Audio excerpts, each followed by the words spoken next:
আল্লাহ পাকের। যেহেতু সৃষ্টি করেছেন তিনি, রাস্তা বলে দেওয়ার দায়িত্ব সেই আল্লাহ পাকের। কোরআন মাজিদে এই কথাটি অনেক জায়গায় আল্লাহ পাক বলেছেন।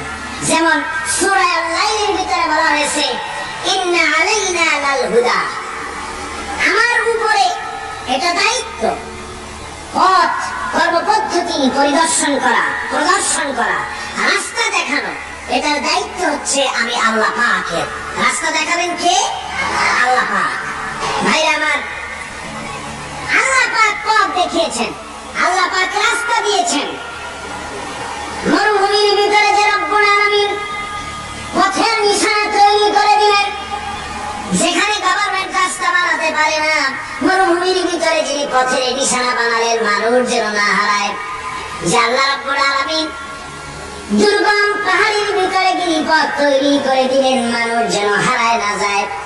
সমুদ্রের ভেতরে নাবিকরা দিনের বেলায় সূর্যের আলো দেখে পথ চলে, রাতের আধারে সে যেন গভীর সমুদ্রের ভিতরে হারায় না যায়। আল্লাহ তাই আকাশের ভিতরে তারকা মণ্ডলী খচিত করে রেখেছেন। সমুদ্রের নাবিকেরা, জাহাজের নাবিকেরা তারকা দেখে দেখে পথ নির্ণয় করে নেন। যে মাবুদ রাস্তা বানালেন জঙ্গলের ভিতরে, পাহাড়ি এলাকার ভিতরে, যে মহান প্রভু রাস্তা বানালেন, নিশানা বানালেন মরুভূমির ভিতরে, যিনি রাস্তা দেখায় দিলেন গভীর সমুদ্রের ভেতরে, সেই আল্লাহ রাব্বুল আলামিন। আমরা দুনিয়ার বুকে মানুষেরা অন্ধকারে মরবো, রাস্তা হবে না, এমনটি তো হতেই পারে না। আল্লাহ রাব্বুল আলামিন আমাদের জন্য রাস্তা বানাইছেন।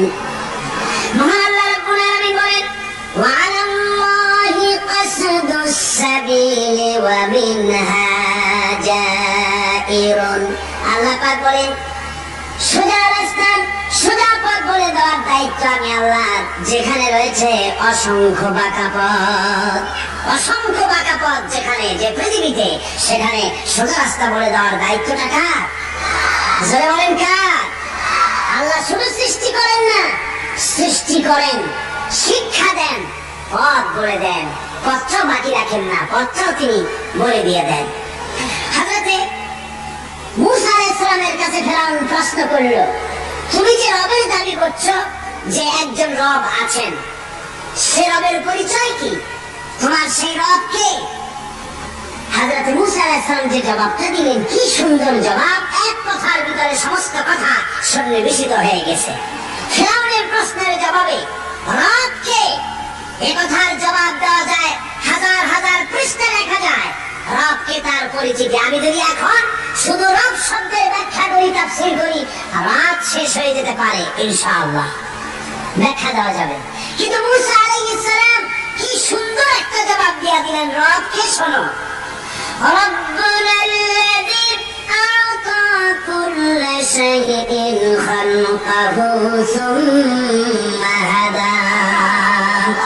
রব হচ্ছেন সেই, আমার প্রভু হচ্ছেন তিনি, যিনি সমস্ত সৃষ্টিকে, সমস্ত মাখলুকাতকে যিনি সৃষ্টি করেছেন, আর সৃষ্টি করার পর তার চলার জন্য পথ তৈরি করে দিয়েছেন। তিনি হচ্ছেন আল্লাহ পাক, যিনি সৃষ্টি করেন আর পথের দিশা দেন। তিনি হচ্ছেন আল্লাহ পাক, তিনি হচ্ছেন রব। শুধু বানান না, বানাবার পরে তার প্রয়োজনটা মিটাই দেন। আল্লাহ পাক, সে আল্লাহ বলছেন, খালাকাল ইনসানা আল্লামাহুল বায়ান। তিনি মানুষ সৃষ্টি করেছেন। আমি সম্ভবত দ্বিতীয় দিনে আপনাদেরকে বলেছিলাম, মানুষ মানুষ বানর থেকে আসে নাই, মানুষ ওরাং ওটাং থেকে আসে নাই, মানুষ শিম্পাঞ্জি থেকে আসে নাই, মানুষ বাদরের গোষ্ঠী নয়, মানুষ এসেছে মাটি থেকে, আদম থেকে। মানুষের পূর্বপুরুষ হচ্ছেন হযরত আদম আলাইহিস সালাম। মানুষের পূর্বপুরুষ কে? আদম আলাইহিস সালাম। আর মানুষের পূর্বপুরুষ হচ্ছেন আদম আলাইহিস সালাম, আর তার উৎপত্তি হচ্ছে মাটি থেকে। মানুষ এসেছে আদম থেকে, আদম এসেছে মাটি থেকে। এখন আল্লাহ পাক বলছেন যে আমি হচ্ছি তোমার স্রষ্টা, আমি তোমাকে বানাইছি। কোরআনে কারীমের কথা এভাবে বলছে, কাইফা তাকফুরুনা বিল্লাহি ওয়া কুনতুম আমওয়াতান ফাহিয়াকুম সুম্মা ইউমীতুকুম সুম্মা ইউহয়িকুম সুম্মা ইলাইহি তুরজাউন। হে মানুষ, তোমরা কিভাবে কুফরি করো, অস্বীকার করো, আল্লাহর সাথে নাফরমানি করো? কিভাবে করো? যে আল্লাহ তোমাকে, তুমি ছিলে মৃত্যু, তোমাকে আল্লাহ পাক জিন্দা করেছেন, এই জিন্দা থেকে আবার মৃত্যু করবেন, আবার মৃত্যু থেকে তোমাদেরকে জিন্দা করবেন, আবার সে আল্লাহর কাছে তোমাদেরকে ফিরে আসতে হবে। সুতরাং মানুষ জন্মের পূর্বে সব মৃত্যু ছিল, এ কথাটা আজ বিজ্ঞান সম্মত কথা, বৈজ্ঞানিক সত্য কথা। মানুষ জন্মের আগে মৃত্যু ছিল। কিভাবে? মানুষের উৎপত্তি থেকে এলো, কোরআনে কারীম তা পরিষ্কার করে বলছে। তোমাকে কিভাবে সৃষ্টি করেছে তুমি দেখো। সন্তান মায়ের জরাইতে আসার পূর্বে সে ছিল পিতার শুক্রকীট আর মায়ের ডিম্বাণু, অর্থাৎ স্পার্মটোজন এবং ওভাম, এই দুটি জিনিসের মধ্যে সে বিভক্ত ছিল। মায়ের বক্ষপিঞ্জর এবং পিতার পৃষ্ঠদেশ থেকে সবেগে নির্গত এক ফোঁটা পানি দিয়ে আমি আল্লাহ পাক তোমাকে সৃষ্টি করেছি। কোরআনে কারীম বলছে, হাল আতা আলাল ইনসানি হিনুম মিনাদ দাহরি লাম ইয়াকুন শাইআন মাযকুরা। মানুষের জীবনে কি এমন এক সময় এসেছিল না যখন সে উল্লেখযোগ্য বিষয় বস্তু হিসাবে পরিগণিত ছিল না? তোমার নাম ছিল না, পরিচয় ছিল না, কিছুই ছিল না, দুনিয়ার কেউ তোমাকে জানতো না, শুনতো না। আমি আল্লাহ পাক তোমাকে সৃষ্টি করেছি। তুমি কোত্থেকে এলে? কোরআনে কারীম থেকে তা জেনে নাও। আল্লাহ রাব্বুল আলামিন বলেন, ইন্না খালাকনাকুম মিন তুরাবিন সুম্মা মিন নুতফাতিন সুম্মা মিন আলাকাতিন সুম্মা মিন মুদগাহ। আমি রব্বুল আলামিন তোমাকে সৃষ্টি করেছি, মাটির উপাদান দিয়ে তৈরি করলাম।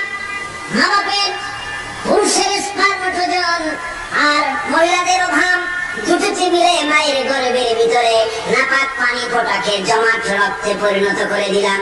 এই জমাট রক্তকে গোশত বানালাম, কচি কচি হাড় দিয়ে একটা বডি, একটা স্ট্রাকচার তৈরি করলাম। তারপরে ফাকাসাউনাল ইযামা লাহমা, গোশত দিয়ে, রক দিয়ে, চামড়া দিয়ে সুন্দর করে ছাউনি দিয়া মায়ের গর্ভের ভিতরে আমি আল্লাহ রব্বুল আলামিন তোমাকে বানাইছি।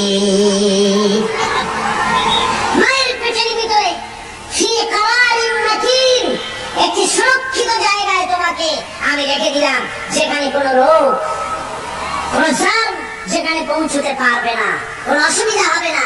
এমন একটা জায়গায়, এমন একটা ইন্টেনসিভ কেয়ার ইউনিটের ভিতরে রেখেছি। সুবহানাল্লাহ, একটা ইন্টেনসিভ কেয়ার ইউনিট যেখানে কোনো রকম